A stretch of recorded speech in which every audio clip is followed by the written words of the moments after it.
Hello, Legal Shield family. This is your servant CEO, Jeff Bell.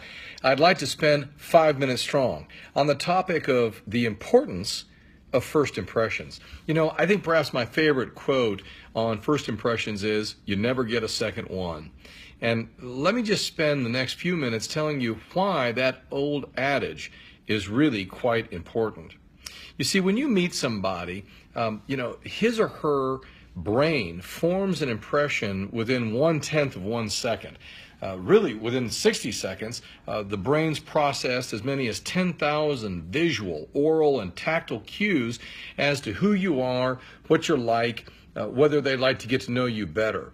These cues are weighed in the brain's more primal and emotional centers, which instantly produce a visceral assessment, a gut feeling as to whether you're a potential threat or an asset or a friend or an enemy. This means that people have already decided on what you're like before perhaps you've even said anything beyond your initial introduction.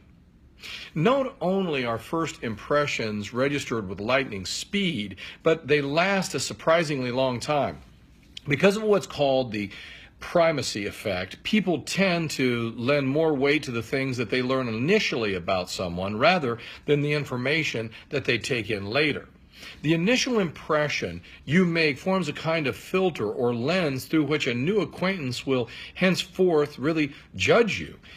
They'll see you that way. Moving forward, they'll look for behaviors that confirm the conclusions that they make right in the beginning. And quite honestly, they'll ignore things that they view in you that contradict their initial impression.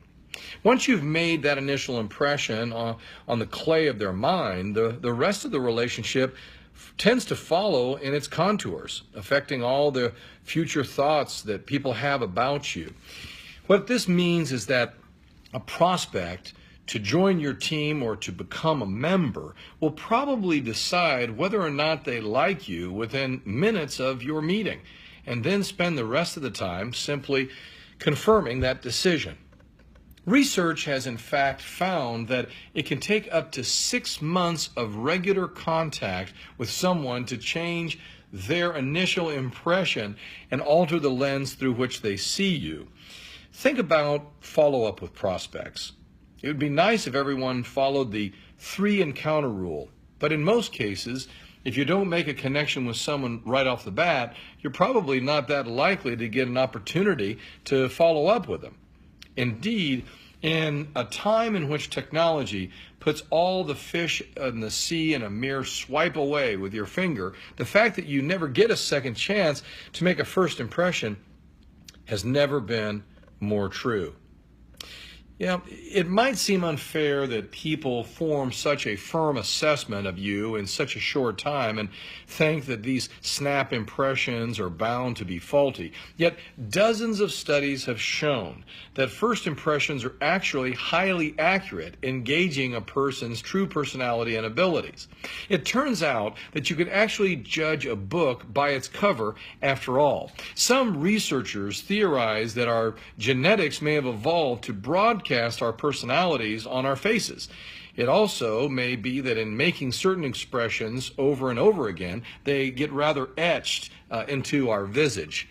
People with kind faces more often than not turn out to be kind people. People with punchable faces more often than not turn out to be obnoxious. See, our mood and personalities are invariably translated into our body language.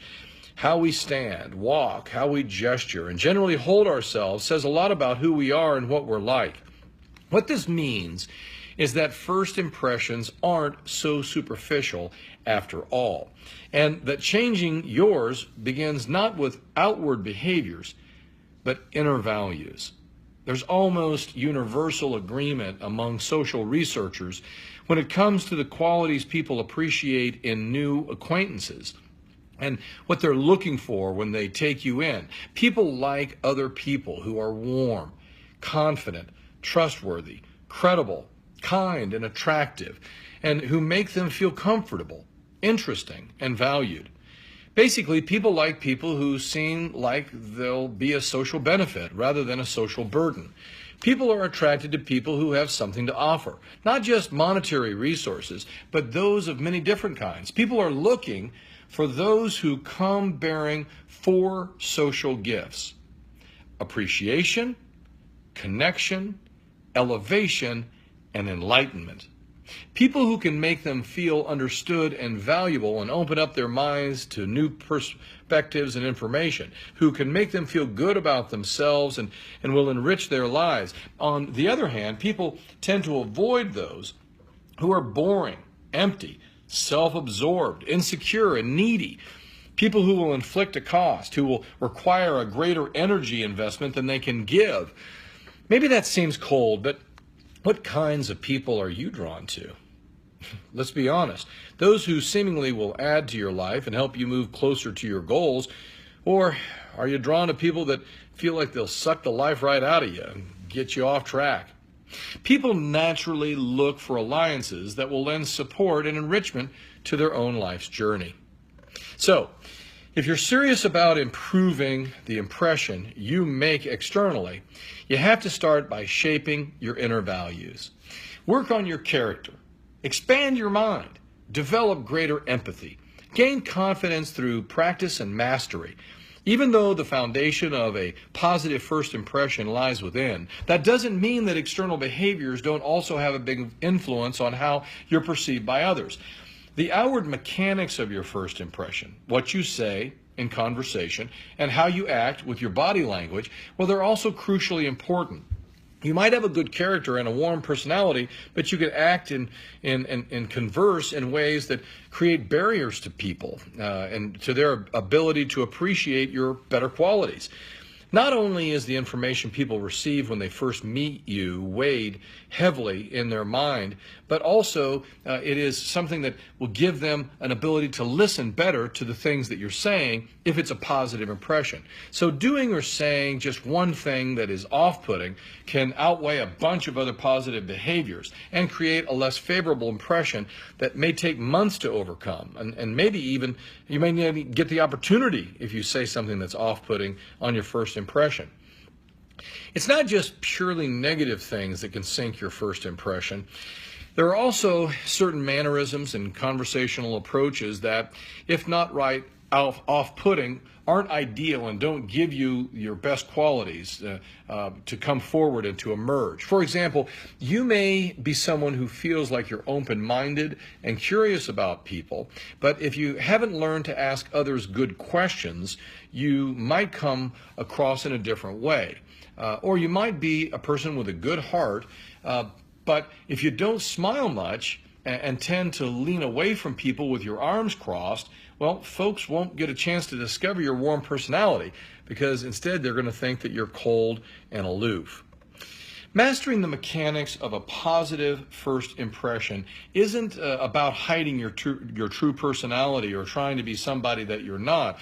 The goal of improving your conversational strategies and body language is simply to get external behaviors to match your internal values and personality.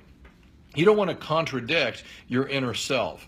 So doing sayings that reveal and showcase your best qualities and gives others a greater access to see them, that's what you want to work on. You want to make sure that your first impression isn't in any way fake. It needs to let your real self shine through, a positive, a loving, an empathetic, and interested self. So it's not really a game, but it is something where practice makes permanent, not perfect. That's how you want to present yourself on your first impression, both in life and in your Legal Shield business. My name is Jeff Bell, and I am just getting started.